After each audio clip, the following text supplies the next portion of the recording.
Oh, Miranda, we've lost you. We are live. Lovely jubbly. Are we on Facebook? Can you see us on Facebook, James? I'm just refreshing the feed on Facebook, so bear with me. Yeah. Yeah, I've just got a notification we are live. Yes. Perfect. We got there. So, sorry about that, everyone. We had a technical hitch because I'm in charge of technology, James. We are here. No, we are live. So, welcome to our Autism Awareness Week. We are getting it straight from the horse's mouth. I'm not calling it horse, James, obviously. I'm too beautiful for that. But we're just sort of wanting people to be able to relate to some of you guys. Ooh, bit of feedback. Yeah, from... there we go, done, sorry. So from you guys to talk about it from your perspective. Yesterday we had the lovely Miranda on as a CASPER mummy and life as a parent. And I think it was great for everyone to be able to relate to you and what it's like as a parent. So now we thought we'd come to James. I'm going to let you introduce yourself. You can let me introduce myself. Yeah, I won't do you justice. Okay. Got to be careful not to overinflate myself here then, but my name's James. I'm 28 years old. I've been a member of CASPER since I was 10, so believe it or not, that's 18 years. I'm sure I'm making some people feel very old on this podcast now, but hey ho. I am now working as a paramedic practitioner stroke team leader for South East Coast Ambulance Service. And my formal diagnosis is Asperger's and ADHD, which I was diagnosed with when I was roughly about 5 years old. So I've been knowingly had I'd hate to call it a condition, but knowingly had the condition for over 15 years. So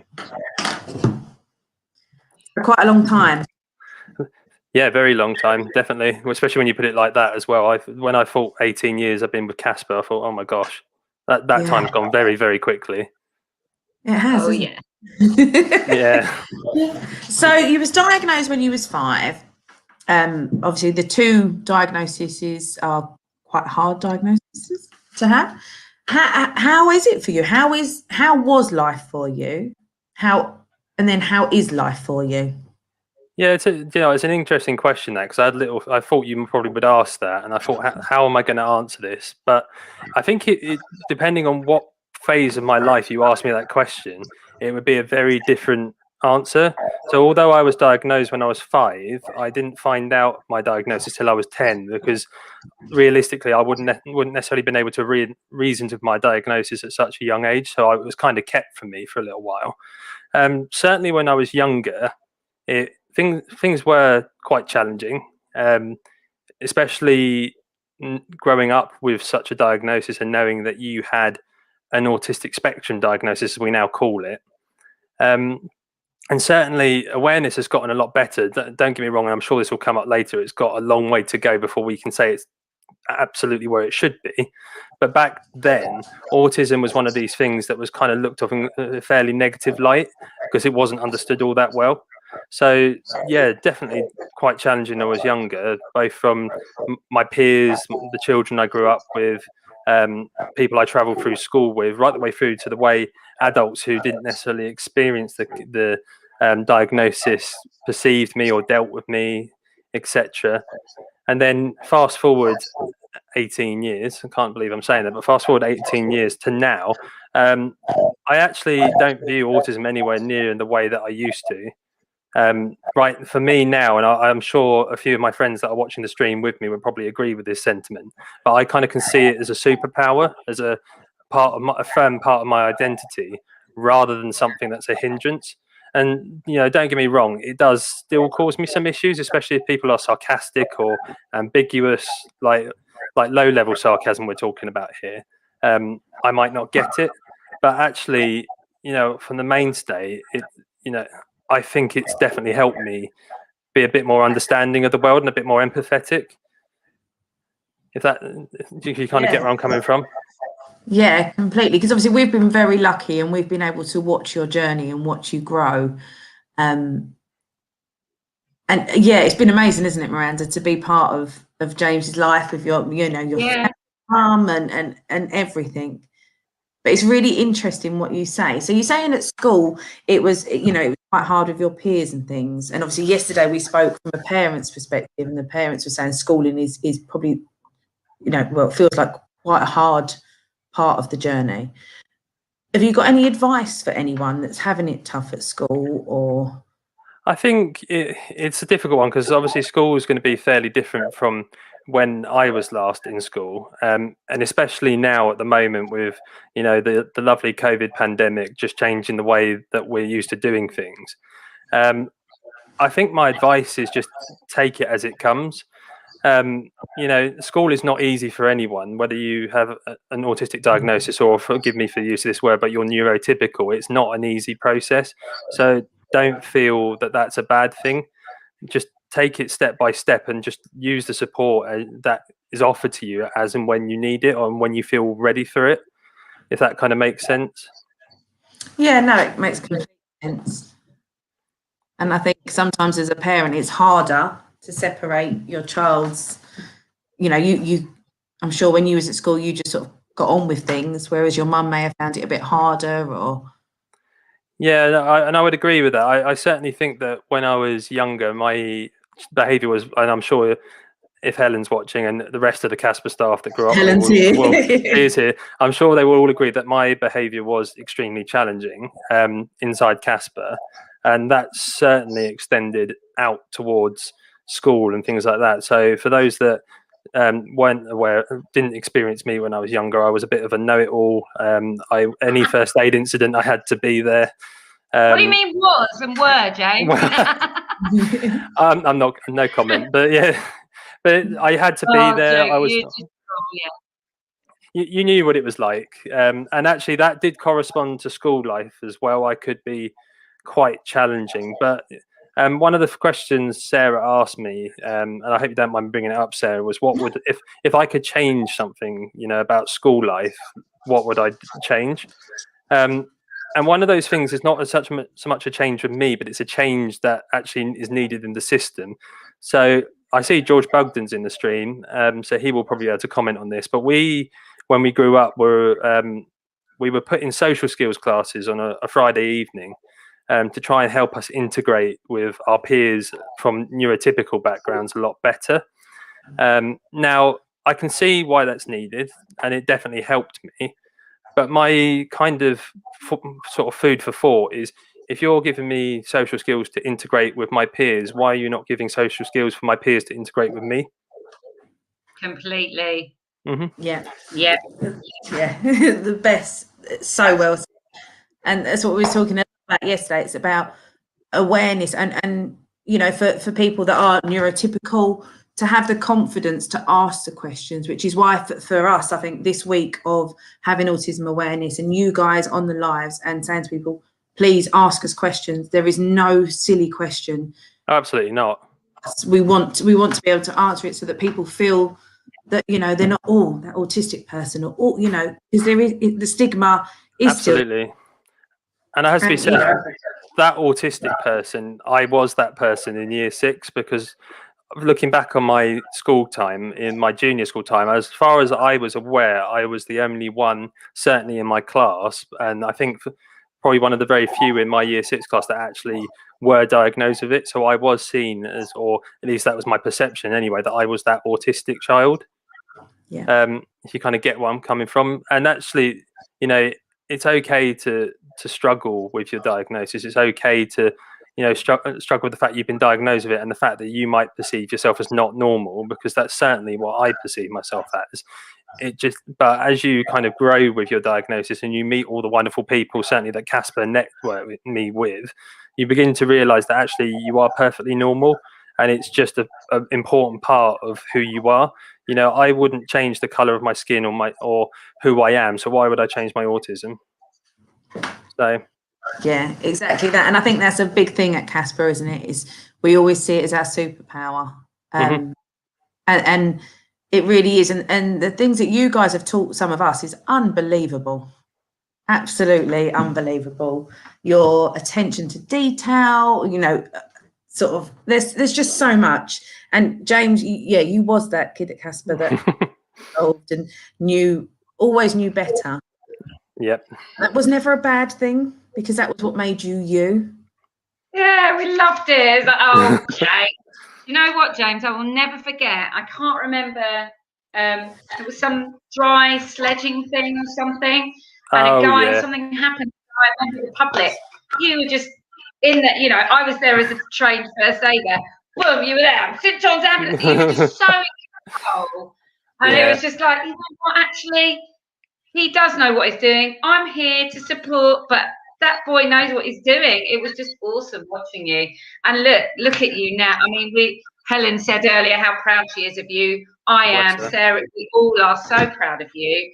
The way you've grown into who you are and living your independent life, and not only being a paramedic, being a team leader in what you do. You know, it's just like, our hearts are bursting. We're so proud of you. Your mum must be like this every day thinking about you. You are. Sorry, I was just going to say, you're the young man when parents at CASPER Tots struggle. When you used to come in, I'd say, James, look, this is the future. Please don't worry. It will be okay.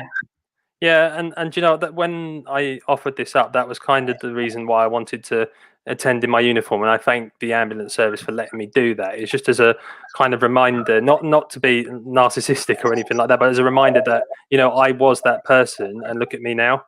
You know, it's not necessarily a diagnosis, which means that you are not going to get anywhere in life and that you're going to struggle, etc. You know, you look at where all of my, certain Sarah and Miranda, you remember my group of friends at CASPER, they're all like doing extremely well in whatever they're doing. So yeah. And what's really incredible is CASPER was set up for young, high functioning autistic people. And the aim was always to have a service for autistic people, run by autistic people. We have quite a few from the original groups, the OGs, as George called them. I think that's like original group, not old grannies, but so we might be calling me an old granny. And they're working for CASPER. Like, I'm sure it's Dan on here on YouTube. Yeah, Dan's here. Yeah, you know, Dan's working with us as CASPER Connects. Jenny, you know, and it's incredible. Yeah. And actually, do you know what? I haven't done much for CASPER this last year for obvious reasons. My work has taken quite a lot of my mental and physical energy away from me, as it has done for numerous NHS workers up and down the country. But, you know, I still enjoy coming to CASPER and working or volunteering because, you know, I feel like it's giving something back and also sharing what I went through so that the people that we work with know they're not alone, both from a young person, a sibling, or even a parent. And just to let people know that no matter how dark or challenging some days are, there will always be a light at the end of the tunnel. It's just persevering. And actually, you know, when I look, like you said yourself, you know, you wouldn't have changed how much of a know-it-all I was. You know, I wouldn't have changed that either because it's a learning process. And certainly in the job that I do right now, I can't be a know-it-all because I don't know it all. And that's the important thing. I'm learning every day. So, and that even, I learn a lot about myself every day. And certainly I still get moments where I do struggle with my autism when I'm in social situations. You know, Emily, my other half, often says that she's the introvert and I'm the extrovert. And to a degree that's true. But when certain situations in like social groups in pubs, for example, get a bit much and I don't know how to communicate, I can sometimes shrivel into an introvert because I don't, the level of social anxiety that comes with it, especially with a new group. But, you know, I've kind of gained an understanding of where I was back then and where I am now is a huge like leap. But it's the important thing to recognize that, you know, it's okay to still struggle in your adult life. You know, I will have moments where I struggle and that is absolutely fine. Yeah.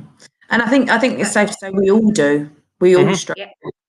And like you say, it is okay. It's okay to say I'm struggling. It's okay to say, can someone help me?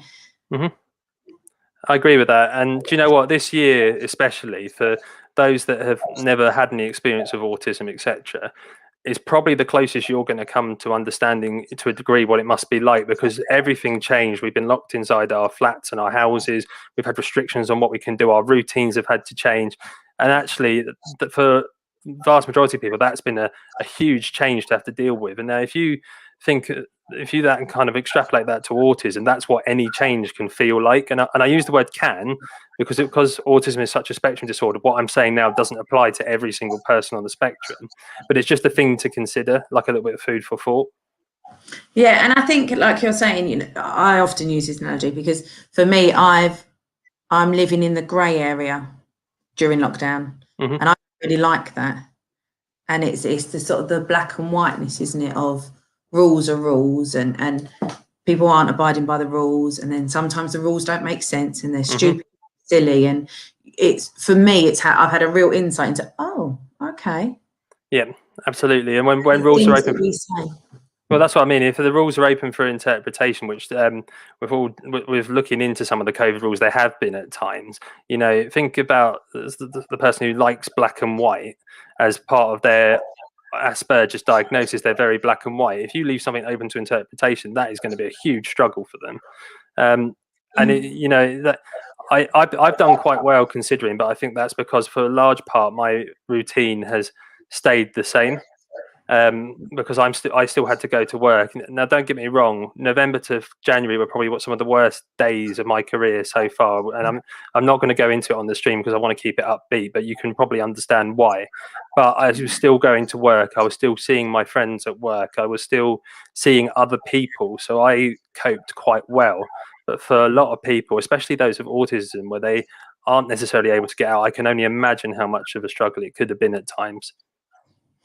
Yeah, and also I think for some it was a blessing in terms of they was able to stay in and not face the world, and now it's trying to ease people back into that. Like, absolutely. I know for you, Miranda, isn't it like Benjamin's dream? Well, yes and no. It's a funny one because there'll be times where he just doesn't want to see anyone or go out or whatever, but then there are times when he does.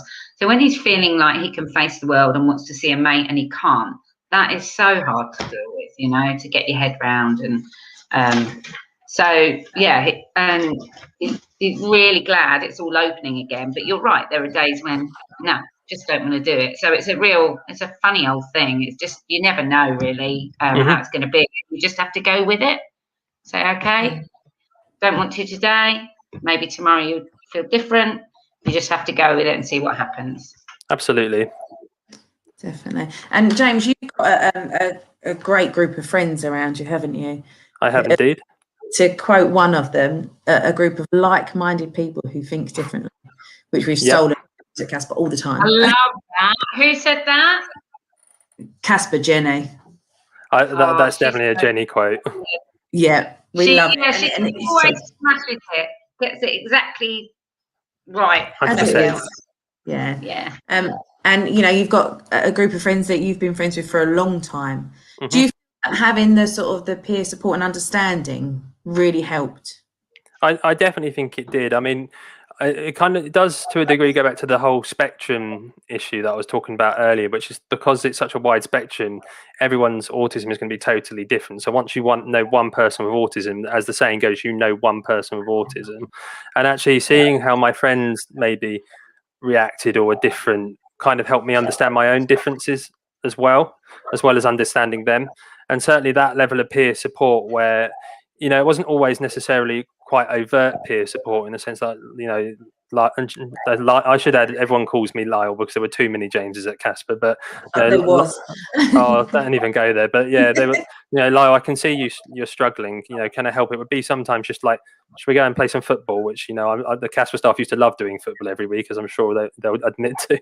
I'm being sarcastic, but but things like that. And then after I've had a bit of a rough time at school, where I've struggled with a bit of bullying, or I've struggled with work, or teachers not getting me, coming into CASPER and having that peer support, or even outside, because we used to meet up on weekends quite regularly, just being ourselves and not having the judgment of the rest of the world was kind of what I needed to relax, if that's the right word. I suppose it probably would be, but Completely. And that's what, young people have always said about CASPER. They can come and they can just be themselves. Exactly. And that is just, I'm so looking forward to when Ben is brave enough to come, because he will just feel that same feeling. It's okay here, can be who I want. Absolutely. So fingers crossed. I love what Dan's put up. Yeah, I saw that. I know, gorgeous. He's had an amazing development as a person. Annoyed each other, but as an adult, I'm proud of him. I mean, Dan, you're saying that we've annoyed each other as adolescents. We still routinely annoy each other on Discord on a regular basis. So, well, just in the way things have been over the last year and a bit, we've been doing quite a lot online, and there's been games like Among Us and other Discord games, which I've seen that you guys have been doing, and they've been brilliant. They've been a definite. We're trying. I'm trying to catch up, James. Among Us is a very easy game to catch up with, but it's it's things like that we've been doing. We have a little bit of banter, and you know what? We quite often banter with each other about our Asperger's and our autism, because that's kind of our way of accepting our identity, if you like. So often, if anyone heard us, like, they would probably be a little bit worried, but actually it's all part of that process of acceptance. And that you have so much banter between you guys, and a lot of you guys all go on holiday together, you meet up regularly. I know when we see on Facebook, we get so proud that we was able to be part of your journey, and that all of you guys still have so much respect for each other and for CASPER and for us, and it's just such a beautiful thing. And we see that you're out, I think you was at you played golf indoors somewhere, and it's just so beautiful to watch. Yeah, and do you know what? And anyone that's been part of us long enough will remember Mr. Frankie Day, who I'm sure won't mind me speaking about him. But he's now working with us too. Oh, is he? Yeah. Well, that doesn't surprise me, and he'd be perfect to work with you guys as well. But he did a speech at one of the CASPER sort of balls once, which kind of thanking Sarah and the rest of the team, and actually I think that's the key thing here, is that actually when I look back on where I was at the time, as well as my autism, I had a lot of personal struggles going on, which I would quite happily talk about, but just because it involves other family members, I'm not going to go too deep into it out of respect for them. But you guys just helped me so much get to where I am, and I do definitely say that I would not be here without the support that CASPER gave me. Like I say, things have come a long way since when I was younger, and they still have a long way to go. But actually, acceptance and understanding was not something that was always around. And actually, coming to somewhere where I wasn't judged, and actually I was helped and allowed to be me, was a great thing. And I remember one particular club I went to, which I will try and anonymize as best as I can, but it was not anything to do with CASPER, where I was difficult and I was challenging. I didn't really participate in activities. I kind of did my own sort of James thing, as it were. And I remember the adult leader coming down in my face, and so close that I could actually feel, his breath and, his saliva, and told me that I was a pest, and that is extreme. But I can think of many other different times where something similar but less extreme has happened. And actually, I didn't get that at CASPER. I never did. I got put in timeout or red or yellow carded, depending on what part of the CASPER development we were. But that was fine, because I deserved it, and I'm more than happily able to say I deserved it. And it was a part of my development and learning of James, you can't do that. But it was even with that, it was such a different environment. Not feeling like I was a difficulty. And I can only imagine that my mum would probably feel a sense of relief knowing that when I come here, she's not going to get judged for the way I am. Yeah, for sure. Yeah. And I think that's a big thing. With the lockdown, obviously, we've had to change. We've tried to respond as much as we can to keep connection going, because we understand just how important connection is. So we've now got the parent support group, which is incredible. And I think at the minute we've got 50 parents on that. There's a lot on there. Yeah. Which is amazing. And there's always room for more. Absolutely. And we've been able to start more clubs. So we've got an LGBTQ+ club on Zoom. anime special interest clubs, and like you say, James, it's CASPER's home. That's how I try and explain it to people. And I feel this as a staff member as well. Like when you walk in, when we see each other, whether we've got our tops on or it's just home, it's safe, it's loving, it's calm, and anything goes. You could have your worst meltdown in the world. You know, it could be really, really horrific for you, but you won't be judged for it. Absolutely. You won't be judged for it. And you've described it extremely aptly. You know, it really is home. And I always think that I sound a bit hippie, like, you know, but it really is. But it is. It definitely is. I think home is the most apt way to describe it, because certainly, you know, I always used to love coming to my home, you know, my second home, my CASPER, but particularly over the residentials we used to do, because that for me was that was going home. You know, that was my home for the week. And I didn't actually want to leave that, because, you know, you go into that feeling absolutely amazing and non-judged and having a great time. And sometimes, you know, when you went back to school and had to go through the stuff that you struggled with, you know, that would be my happy place, my go-to, and I'd look forward to the next one. And, you know, we certainly had some good times on the residentials. And I think I've only ever missed one, and that was on the year that I got my A levels. So I was out camping with the group of friends from CASPER. So even though I wasn't there, CASPER was still very much part of what I was doing. So do you remember? I think it was it the first one where me and Miranda slept in the tent outside? Oh yeah, I remember that one. How can I forget it? And I'll never forget it, because at the end of every residential, we used to reenact. Do you remember? We used to get together. Yeah, I remember that. As a group, our favourite part of the residential, and me and Miranda were sitting there watching all these young people, like, oh, this is amazing, absolutely incredible. And then we watched the group of girls' siblings who have also sort of later on become staff. They reenacted sneaking into our tent. Blow up bed. And I remember, do you remember, Miranda? We was like, yeah, I remember that. And it was so funny. Yeah. And that, I do remember that. I think, James, that you guys didn't sleep at all, did you? Oh, the reason I can remember it was because, very much like you said, I did not sleep, not through any choice of my own. I hasten to add, and then getting up in the morning and running around the field with Drill Sergeant Sarah. I was like, come on, let's do this. They were 6 in the morning, like Sarah, like smashing saucepans, like, run faster. Oh, that was good. That was Blacklands Farm, wasn't it? Yeah, I remember that. Yes, that's it. And I couldn't remember the name, the guy's place. Yeah. Oh, it was amazing. We've had some incredible memories. I was saying this yesterday, like the memories with you guys and the memories to come and the things that we're all made. It's just so amazing to be part of it, isn't it? Absolutely. But the thing is, as well, is like, you know, we mentioned, you know, our residential camps. We've revisited quite a few places that we've been to before. So Bowls down in Eridge in Crowborough is where I went when I was about 16, and it serves as quite a memorial one for me, because I came flying off a ski slope and quite badly hurt myself. Actually, I wasn't not like hospital, but it was painful. It was your hip, wasn't it? Oh, it was really bad. That one concrete slab was still there when I went back 10 years later with you guys. And that's the thing, 10 years on, because I remember this, because I came back with you guys about 10 years later, maybe a little bit less than that.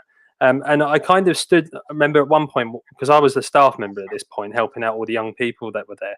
But I remember there's a picture of me and Cassie sitting on a rock outside the accommodation building we stayed in, and that's still there. And when I stood there, I kind of almost had that moment of like watching myself in the past, like remembering that I was there, remembering all the things that we did, and it was kind of like watching myself from the sidelines and realizing how such an amazing place that CASPER is, and the times that I had and the development I got from it as well. You know, I definitely feel that CASPER has helped me develop as an individual, but not in a sense that it's changed me, you know, because I'm still very much James. I've just developed into my adult life, if you want to call it that. Yeah, it's like support, isn't it? It's that everything's okay. That's it. Yeah, absolutely. You're back. Yeah, space to grow and be you. Yeah, that's it. Absolutely. Space to grow and be you. Beautiful. Yeah, no, it's yeah, and I think, you know, the nice thing for CASPER at the moment is where we are online as well, and we're going to say some things online. You can access us from wherever. Absolutely. And I think that's the best thing about this lockdown is how, you know, you can be accessed. And I think as well, you were mentioning that you've now started an LGBT support group. Forgive me if, because I know it's that acronym's gone under LGBT plus, etc. over the years because to incorporate all the different identities. But I think that's such an important thing because, you know, when you're struggling with your identity as an autistic person, as someone who's heterosexual, I can only kind of hypothesize what it must be like, but to be struggling with your autistic identity and then struggling with your kind of sexual identity as well, you know, that must be hard. So having that bespoke support group, you know, I can't imagine how great it must be to know that that support is there, bespoke for what you need. Yeah, and you know, we're very lucky. We've got some amazing leaders working that, and they're also going to be doing some training for all of our staff, and then there's lovely parents as well, so that we can have these conversations and get the right answers, so that no excuse for us to not know or to get it wrong. It's to have these really bold discussions, ask all the questions that you feel are silly or you couldn't ask because you might offend someone. Absolutely. And you know what, as a little bit of like a part of me that you may not have known about, Sarah, because I certainly haven't told everybody this, but when I was growing up in my adolescent years, you kind of start, when you're questioning your identity and trying to understand yourself, you know, there was a period of time where I questioned whether, you know, I was bisexual. And actually, you know, I didn't feel at school or anywhere else particularly comfortable to talk about that. And you know, as I've developed, I've realised and kind of understood my own sexual identity, and you know, but that period of time where I was questioning about that, support would have been so useful. And you know, and it's all about developing and keeping up with the times, if you kind of get what I mean. So I by no means am I saying that CASPER didn't do anything to help me, because I guarantee if I'd have said to you guys, you know, that I'm questioning myself about this, you would have stepped up and said, you know, let's talk about this, let's help. But because of external influences outside of CASPER, I didn't feel that comfortable talking about it. Yeah. So I think that's completely understandable. What I think about that, James, and you talking on here is so amazing. I really thank you for bringing this to the table as such. Of course. But you questioned yourself, which is good. Whereas sort of, you know, lots of people just go down the I am straight, this is what I'm going to be. Whereas you stopped, took a bit of time and thought, hang on a minute, where, and that's incredible. Such a journey, and to be able to do that is, you know, I take my hat off to you. I really do. And for being able to do it, I think it's incredible. But like you said, you know, we're trying to keep up with the times, trying to get with the times, even though we're not very good at technology. I speak for me and Miranda mostly there, but we're trying. No, you're doing very well. Yeah. So are you on our CASPER Connect, James? Am I what? Sorry? Have you signed up to our CASPER Connect? I was planning to. I haven't managed to do it yet, but I'm sure Dan, especially as he's in the chat right now, will sort me out afterwards. So yeah, Dan, send him the membership form, get him on. I'll be there. Yes, because obviously before, when you was at CASPER, we didn't really have anything for over 18s, and now we've set a whole project up. So we've got CASPER Futures, with face-to-face meets, which is, I'll send the invite post. And you've got to fill it out before 1 o'clock. No, I'm joking. So yes, so we've got the CASPER Connects, which is Discord. You might have to help me out here, Dan, James, because my Discord knowledge is but it's great, isn't it? CASPER Connects is a support group. There's all different channels on the CASPER Connects, so it's for like-minded people to go and be able to talk about films, special interest, cooking, pottery, all sorts. And there's also a support group where CASPER Chloe and CASPER Aisha are on there on a Wednesday, 6 till 8. Okay, lovely. Which is fantastic. So something like that, James, you have the LGBTQ plus group, you would have been able to open up on that group and get the support. Yep. Do you see what I mean? So now there's a chance for whatever is coming in, you know, whatever people share, they can, and they know it's a safe space to do so. Yeah, and it's completely free. So anyone identifying as neurodiverse, autistic, you know, please get in touch. I'll put our email here. And I would support that as well. You know, if you want somewhere that's non-judgmental, this is the right place. If we had the money and the facilities and the resources, you know, CASPER is something that I would love to replicate nationwide. You know, across the country. Yeah. I want to open one where I live. Yeah. Already on it. Yeah, we've been talking about it because it is. Yeah, it's the place of home, isn't it? So there's CASPER Connect, but also, as part of the Discord process and the CASPER Futures, we're going to do regular meetups. So if, for instance, if there's a group on Discord that's really into photography, we will try and do a photography. Well, not try. We will do a photography. If there's a Pokemon interest, we will do a Pokemon trip, whether it is going to the Comic-Con or, you know, sort of going Pokemon hunting, whatever it is. But we want to offer the chance to meet up face to face as well, because we know the importance of that. Which is good, because I think the key thing is, you know, obviously as it's a lifelong diagnosis, you know, it's with you for life. And that's not a bad thing, because if someone asked me if I could take the metaphorical cure, I wouldn't, because it would very much take that identity away from me. But, you know, it does carry on into adult life. And I think we were quite lucky from our perspective in CASPER that our group was so tightly knit that we carried on into CASPER and carried on over the age of 18, and, you know, had our over 18s group at the residentials where we could stay up longer and be treated as an adult, which I absolutely loved. But it's good to see that, you know, we've now also got that specific group, you know, for that, because obviously that support is very much still needed into adult life. So it's great that we now are at that position where we've grown as an organisation to have that. And so the challenges are different, aren't they? The older absolutely. you get, you're faced with, and, you know, we've always been around, but actually to have a full program where we can talk about, you know, real sort of issues that are impacting you guys and benefits and things like that, like, we need to step up and do that now.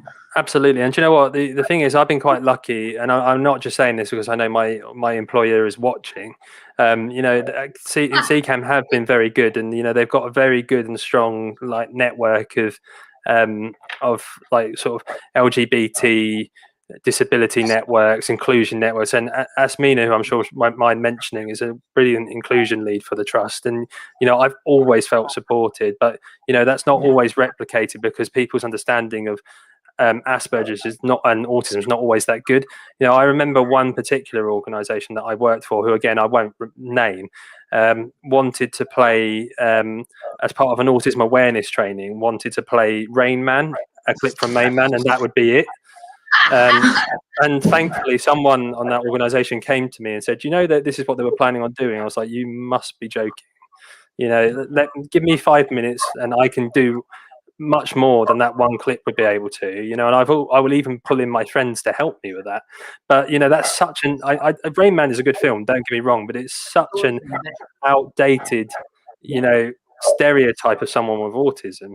And, you know, in other workplaces, I've had people approach me and come up and say, oh, you're autistic, so you must be very good at maths. It's like, well, I got a C at maths in A level, so it depends on what you define as very good. I can do drug dosages and everything like that, but if you start asking me to do, like, different iteration techniques, you've got no chance. So and that's the thing, and that's where, you know, my employer has been very good. But like I say, some employers are not going to necessarily be able to give that level of support, not necessarily through any fault of their own. And having that support group to say, you know, you're struggling with this at work, or being able to talk about that and offer advice, you know, having been in the working environment for quite a long time now, I feel like I could offer that support, and so could Dan, and so could many other people in that group. So having that there is so important. Yeah, no, definitely. And I think what the message for me that's really clearly coming through, obviously yesterday's talk and today's talk, is about peer support and learning from each other, and how we need to ensure that there is the peer support there. Absolutely. Talking to someone with, you know, a younger person talking to someone like you, James, would be like, oh, okay, yeah, you know, this is great, rather than sitting and feeling like I'm not going to do anything. And like you say, you know, you spent a lot of your childhood as such, being told that you was awkward or you're just a pain or a pest, and that's not okay. That's No, really it's not. not okay for any human to ever feel. Absolutely. And that's on them. And you think, you know, if people are being made to feel this way, or they feel they're being made to feel this way, then we need to step in as a society of humans and support people. Absolutely, and I think that's why Autism Awareness Week is so important, because you know it is that time for people like me, Jenny, because I know you've got Jenny coming or having been previously, talking as well from her perspective, and like obviously Miranda talking from a parent's perspective, etc., to kind of understand it a bit more, because that young person, it could be an adult, it could be a child, having a meltdown in the middle of a shopping center because there's all these different sounds, all these bright lights, all these people, and now we've also got to wear masks on our face, which, you know, I do it, but you know it's not comfortable. So I dread to think that anyone that's got a sensory issue with their face is going to feel like, and you know they then have a meltdown because of that. And all the people will often judge and say it's just a badly behaved child. Well, actually it isn't, and that's what this week is about. Just stop and just think for a second. Actually, can you be of any assistance? You know, or just don't be judgmental at all. And you know, and actually, I will quite happily put my hands up and say that even as someone with Asperger's, in my younger years, I was a bit judgmental towards other people with Asperger's. So you know, the Autism Awareness Week is for us to internally reflect on how we are towards others as well. And you know, like that also goes to the parents. And by the way, all parents here who have someone that they support, and carers for that matter as well, who support someone with Asperger's, you're doing an absolutely amazing job. You know, and just remember that you know, the judgment that you get out in the outer world is not reflected in what's done in terms of the CASPER values. And just know that as awareness increases, and it is getting better, you know, you're not going to feel quite so isolated. But I have seen it, and I've certainly know that my mum has probably felt quite isolated before, and my dad, bless him, he's no longer with us, but you know, he would have felt quite isolated at times as well. You know, it's hard, but this week is, you know, talking about it, getting it out in the press, having TED Talks, you know, having streams like this. And the reason I've asked my employer to share it is to try and, if I can increase the knowledge of a few people, you know, that can span quite wide. And actually, because of the nature of my job, I see people from all walks of life and all backgrounds, disabilities, etc. And actually, you know, we come turning up in a massive luminescent yellow ambulance with blue lights all over it and very loud noises. If a young person or a parent or their parent or someone they know has hurt themselves or has become ill, and we turn up, us turning up with all those flashing lights and the equipment and the beeps and the sharp needles and everything else, is terrifying for anybody. But for someone with all these sensory processing needs, it's going to be absolutely horrific. So that understanding what it must be like, you know, is good for my colleagues to kind of integrate that into their practice. So, and I'm hoping that, you know, in the future this will go out much wider. And I'm not the only one working for like the ambulance service or an emergency service who've got Asperger's. There must be plenty out there, and sharing our experiences is the absolute way forward.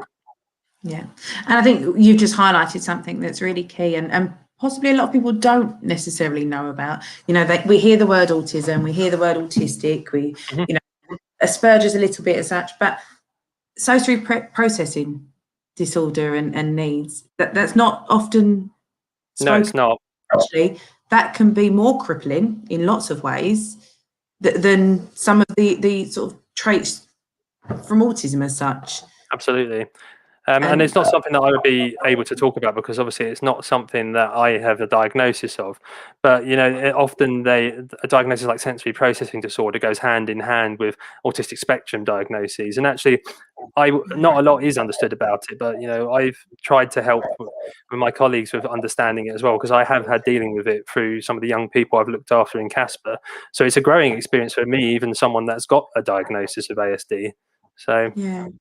Because, you know, a lot of it can be sort of seams on socks and that we wouldn't necessarily, if you don't have those sensory processing needs or disorders as such, you don't notice them. You don't notice really there's a seam on your sock unless it's a bit annoying, it's rubbed a bit. Whereas that they physically cannot have that on their skin. It hurts them. Noise. I remember there's one young person from CASPER, and we were walking along the road to McDonald's, and there was like, oh, can you hear that? It's so awful. And I was like, couldn't hear a thing, not a thing. And it was a bus screeching, like it was braking, but they could really hear the intensity of that braking, the pad, whereas I couldn't hear anything. And I think the easiest way to demonstrate that is if some of the younger people on this group will know about the mosquito noise, which is such a fine noise that only certain people can hear it. And generally, the older you are, you won't necessarily hear it. I can't hear it, but Emily can hear it really loudly. So whenever it's played, like you say, she's crippled holding her ears. Whereas I'm like, what's going on? Like, but that's the easiest way to kind of explain that. And it's not just sound, it's touch, it's light, it's heat, it's pretty much anything you can think of. Yeah. So if you could ask people for one thing, awareness-wise, I don't know if I've put that correctly. I think I know where you're going. I'm so glad you know me. What would you want, or what would you ask people to do? Do you know what? I could sit here probably for another 2 hours telling you of the things that I would want people to do. I think the main thing, like if there's one very crucial thing that if you asked me, I think it's just, rather than expecting, and this goes to not just autism, this goes to anyone that's considered a bit different because their sexual identity, race, etc. Rather than expect us to integrate with you, why don't you integrate yourself with us? And that sounds like a really quite strong challenge, and it is in a way, and it's not meant to be offensive. It's just simply, I had to sit in social skills classes to understand sarcasm, to understand how to talk to people, to understand what's considered acceptable and not acceptable in terms of sort of societal language and stuff like that. And actually, I don't think that's particularly fair because, because I maybe don't pick up on your sarcasm, why should I be being trained, as it were, to understand your sarcasm? Why don't you, if you've been sarcastic and I've maybe not got it, just sit me down and explain it? Or understand that, or even better, understand that I'm not good with sarcasm, and just remove that element altogether. And when you see that parent struggling with a young person or even an adult that's, having a meltdown because of a sensory overload, like, why don't you walk over and say, can I help in any way? Is there anything I can do? And particularly if we use the shopping centre example as one of them, like, if you work in a shopping centre, often find ways to help that person and because they're obviously, especially in COVID, the only reason they're going to be in a shopping centre with their child is because they have to be there to get something essential.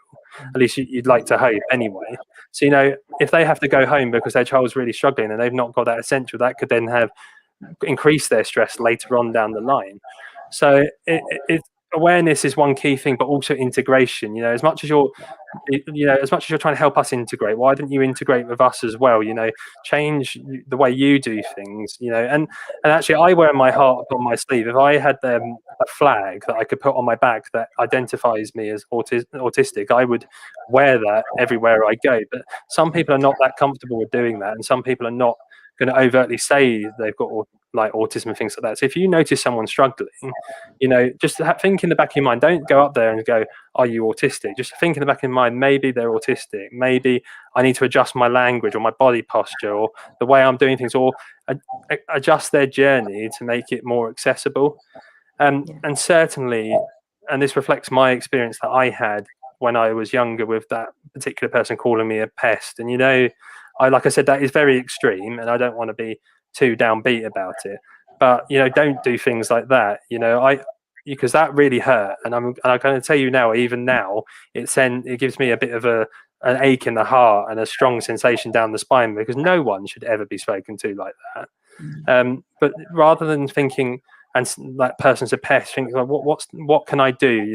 Let's engage them. Because I guarantee that pest, let's say I was playing a hide and seek and no one else was interested, change the game around a bit, compromise, meet in the middle, and let that child have fun. We certainly do it at CASPER. Whilst we have fixed activities of this is what we're going to do in the day, if one young person really struggles with that activity, we're not going to force them to do it, which is what a lot of clubs when I was growing up used to do. I had to take part in dance, I had to do this, but they'll go off and we'll go, and sometimes they'll take 2 or 3 friends with them, and then a staff member or 2 will go and sit with them and play with them, and that is so crucial to understanding that young person. And certainly when I've done that with CASPER, the amount I've learned about that one person has been huge just by having that experience. So challenge yourself to, be different yourself and go with that person and understand them, rather than, and also, light it up blue, as it's called.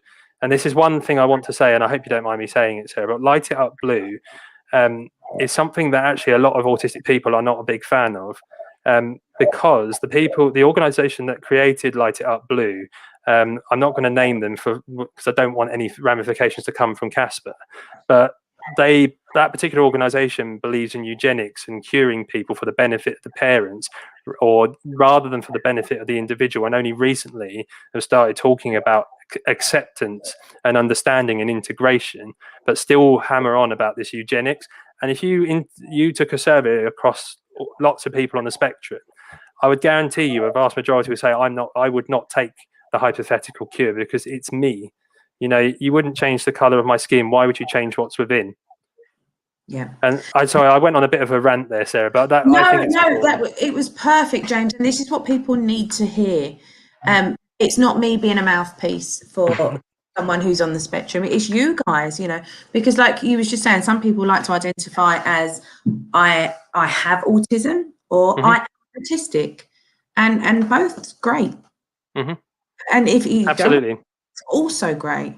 Yes, James is saying.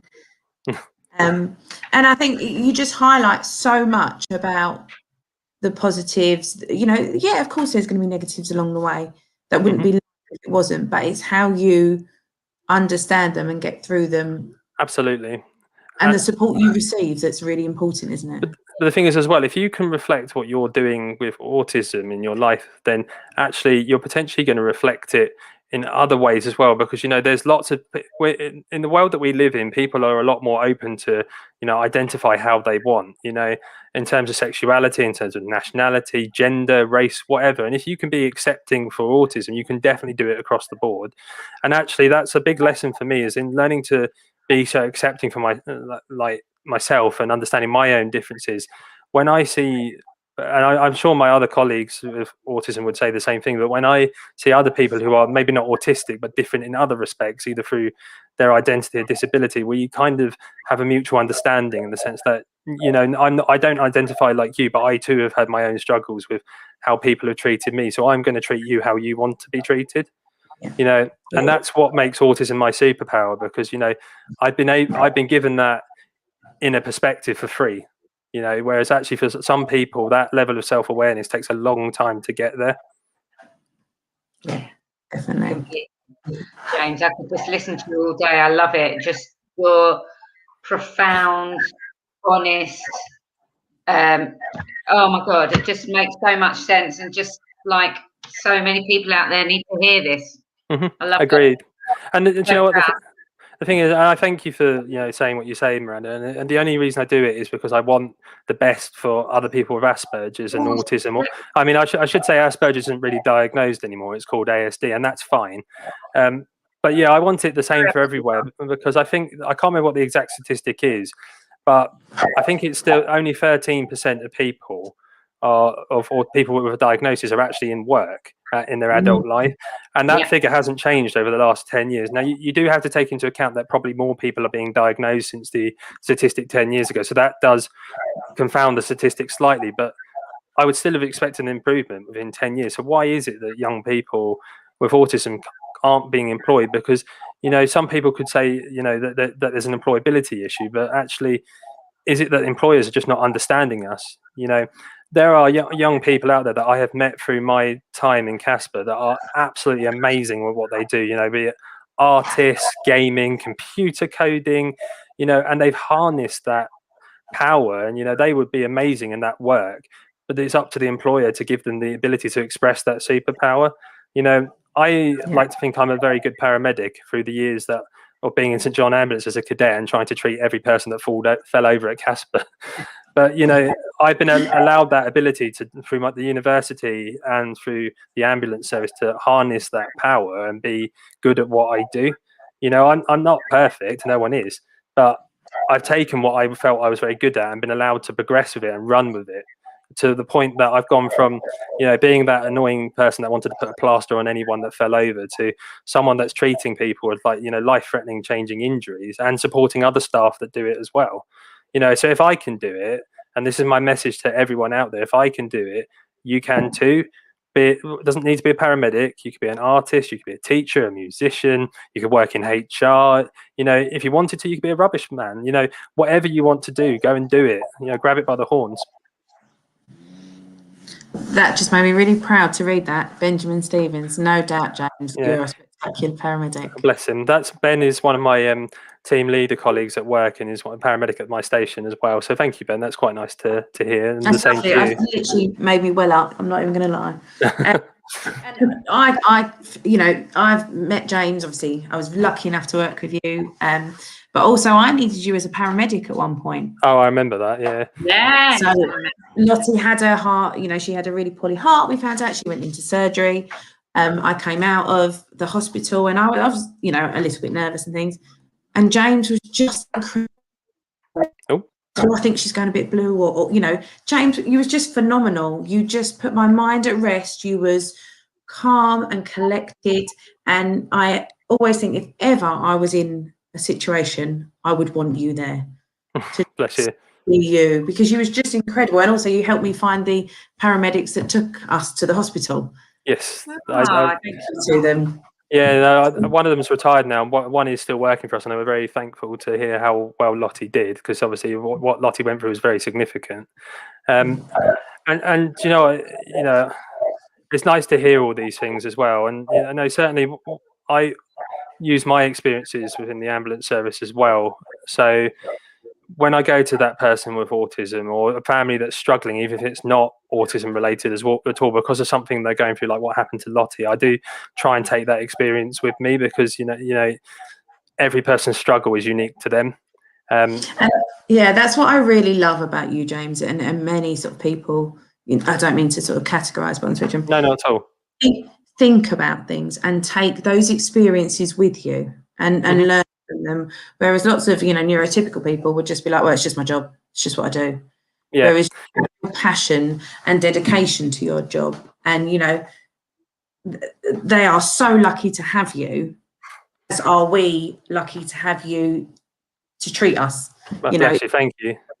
And you know what? And the one thing that always used to make me laugh, Sarah, is thankfully, first aid incidents, particularly serious ones, don't happen at CASPER very often. But all the times they did happen was the one time I was running late or I had a day off or something like that, which is typical. Come find me. But and actually, this job that I do is not for everybody, regardless of whether you're neurodiverse or you're neurotypical. It's an interesting job, and I can cope with some quite horrendous things, and I have done in the past. But I definitely think the autism and like you say, taking those experiences that I've had and putting it into my work has definitely gone a long way. And I think that's the selling point for employers. When you're thinking about taking up someone with Asperger's or autism or whatever it is, regardless of what profession you're going into, whether it's a creative one, a vocational one, or whatever, and again, I have to be careful because I can't speak for everyone with autism, but you're potentially employing someone that you can learn from their own experiences, can think outside the box, and will give you a new perspective into looking into things. Because if you, it kind of goes back to this can be extrapolated to a lot of different things, but if you keep employing people that are neurotypical, and there's nothing wrong with being neurotypical, I hasten to add, but if you keep employing people that are neurotypical, you're not going to necessarily get that different viewpoint the same way that if you kept employing people with the same traits and the same qualities, you're going to be asking yourself, why does nothing seem to change around here? Because you don't have that viewpoint. And certainly my employer we have to do yearly key skills, which is like an annual update training. and it's done across the NHS, but we have to do it yearly as ambulance staff. And one year when I was fairly newly employed, they were doing autism awareness. And a couple of team leaders, Natalie and Andy, if you're watching this stream, I thank you very much for doing this, pulled me in and said, we want you to teach some of these sessions and teach us how to teach them. I'd quite happily come in my day off and start talking. And, that's amazing, because that's thinking, we've got that person, let's use them. So my challenge you were asking about in challenges to other people, my challenges to employers is employ that young person with, an ASD diagnosis, understand them and understand how they can benefit you. The world is rapidly changing at the moment because of a lot of things that have happened this year, not just due to COVID, and actually use that to drive a bit of positivity forward. Sorry, I'm reading comments about you, James. You've spoken so. Thank you for your time and honesty. You've filled me with hope today for my son's future. Mel, honestly, Ronnie is very similar to how James was. Similar. And yeah, James, you're just incredible. We adore you. But do you know what, Sarah? I thank you very much for those compliments. But obviously, I don't want to make it just about me. And I think that every autistic person is incredible, and they will all grow up to be people like us. Like me, Dan, Dodd, Walters. All those people are incredible in their own little way. And if you gave them a platform, would come here and say very similar things to what I'm doing. So I can't remember if I've met Ronnie or not, but I have a suspicion I have because I do recognise his name. Yeah, I think you have.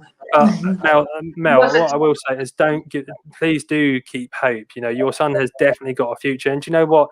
He doesn't, even if he doesn't get employed or doesn't progress in particular areas that you were hoping for, he still has a future, and he will fit into society. We will get to the point where, regardless of where that autistic person is, they will have a place in society to teach others, how to, let us integrate, because we are very much an important member and we can help in so many different ways, and actually I firmly say this, and I think not everyone will necessarily agree with this viewpoint, which is fine, but I firmly believe that everybody has a degree of autism. I firmly believe that. I don't think it's just people that have got the diagnosis that have got it. I think we all do to a degree, because for some way or another, whether it's that a particular sensation you don't like, or you struggle with ambiguity or something like that, we all have it. And it's just, the brain is such a wonderful structure, and that's where autism bases itself, because it's to do with your neurology, and every single person's neurology is different. It's like a fingerprint. You can't define it. So, it's hard to explain where I'm going with this, but basically, it's okay to be autistic, and actually take these people with you into society, into the workplace, into volunteering, into different, whatever you do, even into government, because it can guide the change that we need for the future. Yeah, completely. And you were saying about, sort of neurotypical people sort of learning as well. And I remember when I first started at CASPER, I didn't really know much about autism. I was never really taught about it. I used to run a day centre for physical special needs adults. I didn't really know anything about autism. And I remember coming to the Phoenix Centre and seeing you guys all there. It was just incredible. And I was like, I don't really get this. What's the problem? And then I kept saying things like, can you just hang on a minute? I see someone looking around to hang to something. Like, what am I to hold on to? And all of those things was like, I needed to change my language because my language was misleading people. And it wasn't that I was being horrible or I was trying to be mean. It was just language I've learned over my life and using. Not everyone gets. But you know what, Sarah, and every CASPER staff member is absolutely amazing from top to bottom. But you are the exact right person to be a staff member, because you've changed and grown and understood autism from grassroots where you had very little understanding of it. That's amazing, because it means, to me, that means a lot, because it means you've grown to understand what my struggles are and how to talk to me, because what you said there is exactly right. I remember my mum once saying, it's raining cats and dogs outside, which is obviously, a metaphorical term for it is raining a lot. But I went outside and looked, where's the cats and where's the dogs? And, that's that's the literalness that I used to take with me. And then my mum had to explain it to me that, it was a colloquialism. Obviously, she didn't use that language because I don't think I would have understood that at 10 years old. But you know, it's a colloquialism. It doesn't actually mean there are cats and dogs. And, you know, Mikey Barton wrote that brilliant book, Raining Cats and Dogs, and that's absolutely fantastic, explaining that whole literal sense that some people with autism might experience. And certainly, I still do that now. Yeah, no, that's it. I have to say, James, that you know, starting with CASPER near the beginning, that I don't think any of us knew about autism then. We learnt it on the job working with you, seeing how you were, what we needed, what we could do, what you needed, what we could do to help you. You know, and I just think, wow, you know, now I have a son who's also on the spectrum, and how lucky am I? I've learned everything from you guys to help me support him. I have this amazing young man in my house, and you know, it goes like this, but of course it will. That's fine. Thank goodness that I'm so lucky to be with all you guys. But you know what? That's the thing, Miranda. You know, you've been quite lucky in the sense that you've been with CASPER. But you know what? My mum has always said to me, you know, there is never an instruction manual for how to raise children. No, but you know what? You might have a child.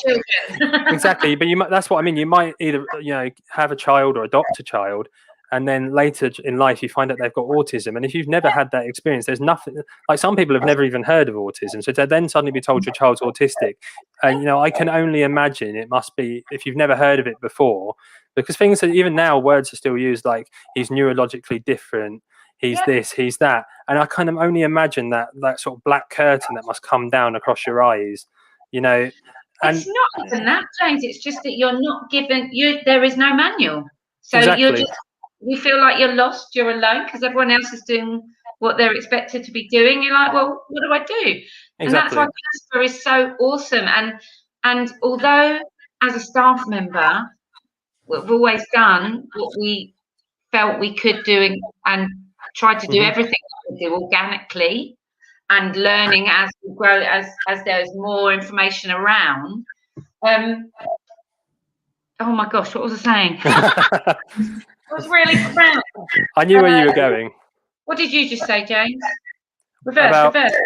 About the black curtain coming down, and you know, the no instruction manual. Why CASPER is so important, and how it's evolving and supporting, and it is helping. So there's still no particular manual, but we have a support where parents have all experienced different things, or others have experienced stuff, they're going through the same thing, and everyone's helping each other and say, well, hang on, I spoke to this person, or I did that, or I read that book, or have you tried it? It's like growing. Living manual. Absolutely. And you know what, that's the you know, the great thing. I mean, there's certain negatives to social media, but that's one of the great things about social media, is that networking. So, you know, even in times where we maybe can't see each other for support, Zoom exists, Skype exists, this exists, you know, where we can absolutely 100% do that. And you know what, I just tried to think how it must be like for my mum when, you know, she found out that I had the diagnosis, and not having that manual, that metaphorical manual, and not having that understanding, and to be told all these things, you know. But what I want to say is just, yes, they might technically be neurologically different because their neurology is different. That's the one thing we do know about people with, you know, ADHD and autism. You know, ADHD specifically for me, I don't have enough dopamine in my brain to keep me to sit still, you know, but. Yeah, I'm trying to think where I was going with that. I've lost my train of thought as well. It must be affecting us like COVID. But you know, I guess that thing is, you go from this quite profound thing being told by the pediatricians, you know, your child has got autism, they're going to be very different, to coming to CASPER and actually going, difference is a good thing. You know, because even if you might not be neurodiverse and you might be neurotypical, I don't look like the person down the road. Like, I don't like anyone on the same street as me. And that's good, because that's what I want to be. I want to be different, and we should be valuing difference and understanding difference a lot more than we value normality. And actually, normal, neurotypical, you know, are words that I would, if I came to power, I would ban, like, from any instruction manual, from any policy, from any training package on autism. Get rid of them, because we're all neurodiverse, regardless of whether you have autism or not. So, No, it's incredible. James, we are going to let you go because we could keep you here. I don't want to. No, we don't. We really don't. But I think if I don't let you go, I'm never going to. We'll never let you go anyway. I know where you live. You know where I know where you live as well, Sarah. So you know. So meet outside and have a cup of tea. Yeah, well, we can do that now, can't we? We officially can. I'll meet you in Westmoreland. We'll go. I'll come. Yeah, you're around the corner too, Reddit. So also, I just want to say thank you so much, James. I just want to tell people about what we've got coming out. So tomorrow we've got Lucy, who works at CASPER, but is also a young lady now. You're all getting older, and you're not my kids anymore. You'll always be my kids, James. You know this. I know, don't you worry. But you know, Lucy will be on talking about autism through a girl's eyes, a lady's eyes, and the masking process, and you know, all of this sort of stuff. Then we've got the wonderful Cassie and Jade on, who are siblings of autistic children who are older, so they can sort of talk about it from a sibling's point of view. And then we've got the wonderful Luke, a autistic comedian. He's amazing. And Michael Vermeesh, who's just an incredible gentleman who received a late diagnosis. So there's lots to keep an eye out for. They will be on our YouTube after. Oh, sorry, I just need to put this comment up from Mark. Mark, this is beautiful. Yeah. I have ADHD, and watching you today, James, has really made me hopeful about my future. Thank you. Oh, bless you, Mark. Yeah. You definitely have a future. You definitely do. And Mark, if you ever want to get involved with CASPER Connects or anything like that, email me. I'll put my email up as well. And do you know what, Sarah, you're saying about the timetable that's coming up? I definitely think if you want to understand more about autism, you know, the percentage of men diagnosed with autism versus females is quite staggeringly different, and often because there's a lot of factors that could be involved with that, but actually the way it affects the different genders, it is different. So actually understanding and speaking to Lucy and Jenny will be hugely beneficial for people, but also from who was doing the siblings, it was Cassie and Jade, wasn't it? You know, actually understanding what it must be like to be a sibling of someone with autism, and you know, and because they will go through their own struggles of like having trouble with communicating with their sibling. You know, maybe they can't feel that they can, you know, they struggle with being with their sibling and want to give them as much love as possible and might struggle. So, you know, listening into that will also offer some quite profound viewpoints to, you know, caring. And, you know, Jenny and Lucy are both fantastic individuals, you know, as are Cassie and Jade, and they will share above and beyond what I've been able to share today. So definitely one to watch. Yeah, no, James, you've been brilliant. Bless you. I want to be modest though, because this isn't about me. This is about autism. So we can argue. But no, thank you. Yeah, thank you everyone for joining in. For the comments, we're so grateful. We hope this helps. If you have any questions, please email us. Google CASPER Bromley. We'll come up everywhere. Facebook, Instagram, Twitter. Message us anywhere. We will try and help. We've got incredible staff, incredible families, incredible young people, incredible adults. Between us all, we can all help. So thank you ever so much. And we're all going to do that really awkward jazz hand wave, I'm sure. Oh, God. Yeah. I don't even know if I can do that. I can't even do it. See you later. Thank you. Bye, everybody.